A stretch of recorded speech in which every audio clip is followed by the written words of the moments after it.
तो आज का दिन अरब महासंग्राम और इजराइल संहार के जिहाद का दिन बन सकता है, क्योंकि अरब में दो बड़े घटनाक्रम होने वाले हैं।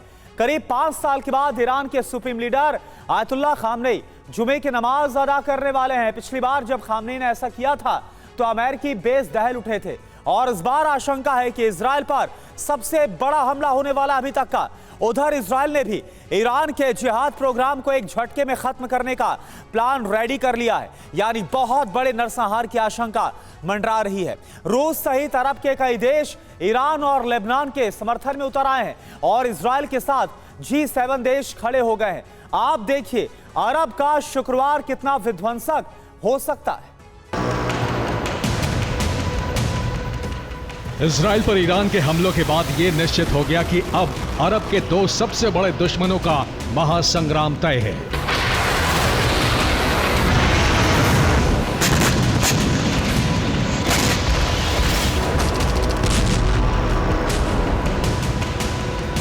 दो और 3 अक्टूबर को हुए कई घटनाक्रम और 4 अक्टूबर को होने वाला सबसे बड़ा घटनाक्रम इसके साफ साफ संकेत हैं।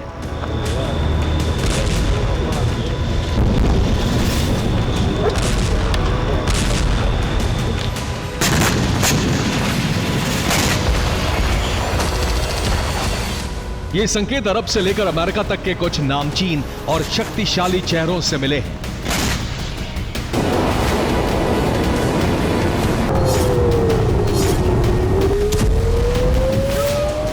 पहला चेहरा है ईरान के supreme leader Ayatollah Ali Khamenei, जो शुक्रवार को विध्वंसक घोषणा करने वाले हैं। दूसरा चेहरा है हिजबुल्लाह का मारा जा चुका प्रमुख हसन नसरल्लाह, जिसका अंतिम संस्कार शुक्रवार को होगा। तीसरा चेहरा है इजराइल के प्रधानमंत्री बेंजामिन नेतन्याहू, जिन्होंने ईरान सहित कई फ्रंट पर हमले की प्लानिंग कर ली है।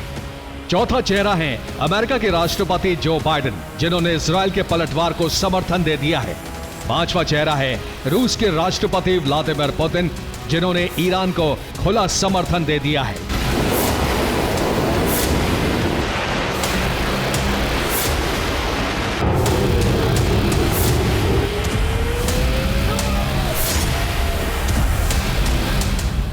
अक्टूबर 2024 यानी शुक्रवार अरब महासंग्राम का निर्णायक दिन साबित हो सकता है। शुक्रवार को महासंग्राम की घोषणा का सबसे बड़ा दिन तेहरान के लिए है।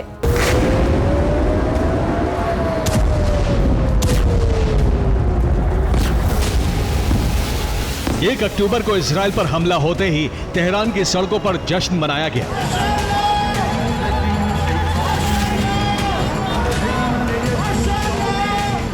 इजराइल के हमले में मारे गए हसन नसरल्लाह का प्रतिशोध पूरा होने पर लोग नसरल्लाह की तस्वीरें लेकर सड़कों पर उतर आए।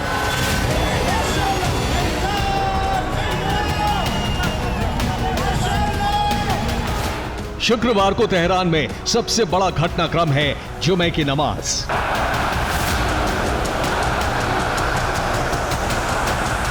तेहरान में 4 साल 10 महीने बाद सुप्रीम लीडर अली खामनेई जुमे की नमाज अदा करा रहे हैं। इसके साथ ही नसरल्लाह की नमाज जनाजा भी खामनेई की अगवानी में हो रही है।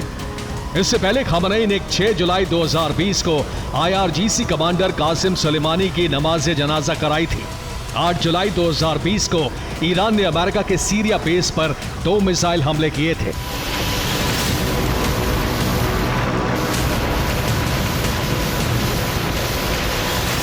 माना जा रहा है कि ये अरब में महारक्तपात वाला शुक्रवार हो सकता है।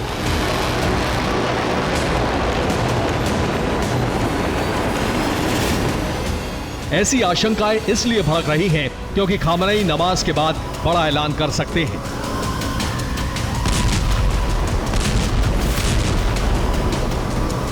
खामनेई नसरल्लाह के प्रतिशोध में इजराइल से युद्ध का ऐलान कर सकते हैं। अरब के सभी प्रॉक्सी संगठनों से इजराइल पर हमले कराए जा सकते हैं। हिजबुल्लाह इजराइल पर सरप्राइज हमला शुरू कर सकता है।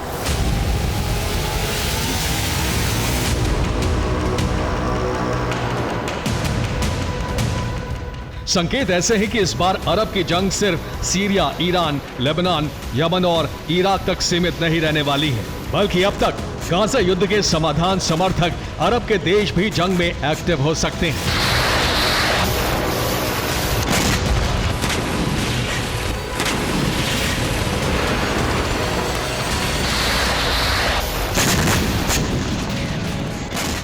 तो फिलहाल फिलिस्तीन के समर्थन में अरब के शिया बहुल देश ही इजरायल और उसकी सेना पर हमले कर रहे हैं और इनका लीडर है ईरान, क्योंकि ईरान इजरायल को अपने लिए सबसे बड़ा खतरा मानता है। इजरायल ईरान के परमाणु कार्यक्रम में सबसे बड़ा बाधक है।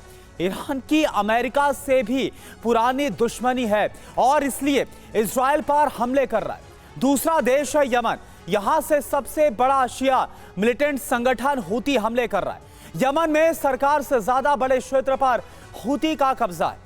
हूती ईरान के समर्थन से चलने वाला संगठन है। और तीसरा देश है सीरिया। यहां की असद सरकार अमेरिकी नीतियों और उसके मददगारों के खिलाफ है।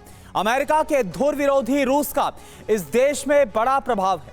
ईरान समर्थक शिया मिलिटेंट संगठन सीरिया से लगातार हमलों को अंजाम दे रहा है। चौथा देश है लेबनान। यहां पर सरकार से ज्यादा मजबूत हिजबुल्लाह है और हिजबुल्लाह ईरान के समर्थन से चलता है, यानी जो इशारा दिया जाएगा वही करता है। पांचवा देश है इराक, जहां से अमेरिका के खिलाफ शिया प्रॉक्सी गुट हमले कर रहे हैं। ये सभी गुट ईरान के समर्थन और उसके हथियारों के दम पर ही जंग लड़ते हैं। दूसरी तरफ अरब के सुन्नी बहुल देश हैं। सऊदी अरब जो कि गाजा में युद्ध विराम चाहता है, क्योंकि ये अमेरिका का समर्थक देश है।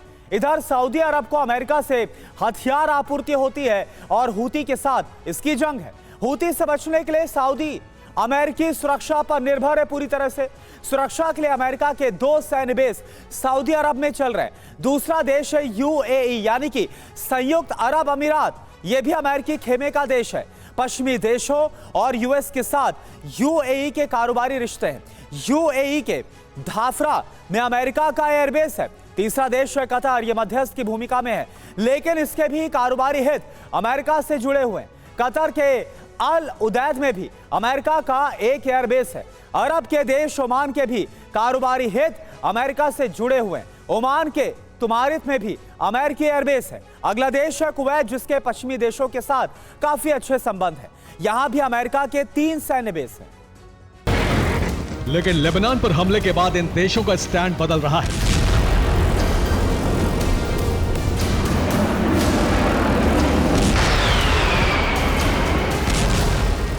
मिस्र के काहिरा में 2 अक्टूबर को गल्फ कोऑपरेशन काउंसिल की बैठक हुई। जीसीसी में 6 देश Bahrain, Kuwait, Oman, Qatar, Saudi Arabia और यूएई हैं।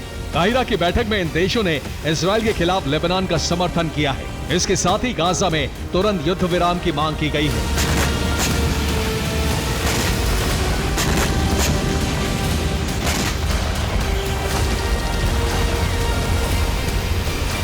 अब तक अमेरिकी प्रभाव के चलते इजरायल के युद्ध पर मौन या तटस्थ रहने वाले अरब के देशों पर भी दबाव बढ़ रहा है, क्योंकि इजरायल का प्लान है कि शुक्रवार को एक और बड़ा कदम उठाया जाए।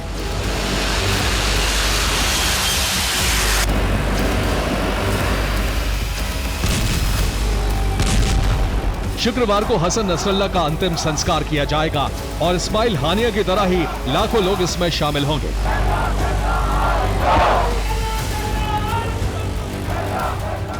रिपोर्ट है कि इजरायल इस जनाजे की भीड़ को निशाना बना सकता है।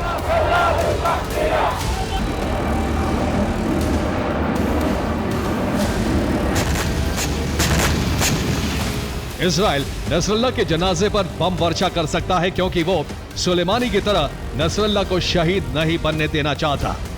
नसरल्लाह की शहादत के नाम पर ईरान जिहादी फौज खड़ी करने का प्लान बना रहा है।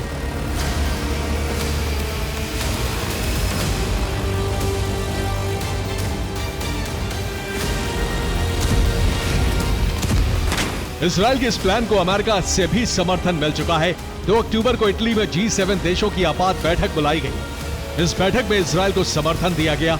G7 देशों ने कहा कि इजरायल को ईरान पर हमले का अधिकार है।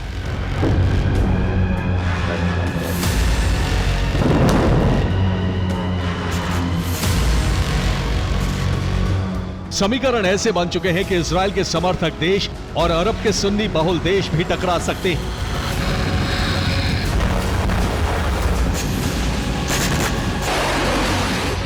इजरायल के समर्थन में अमेरिका सहित यूरोप के ईसाई देश खड़े हो गए हैं और लेबनान के समर्थन में अरब के मुस्लिम देश आ चुके हैं।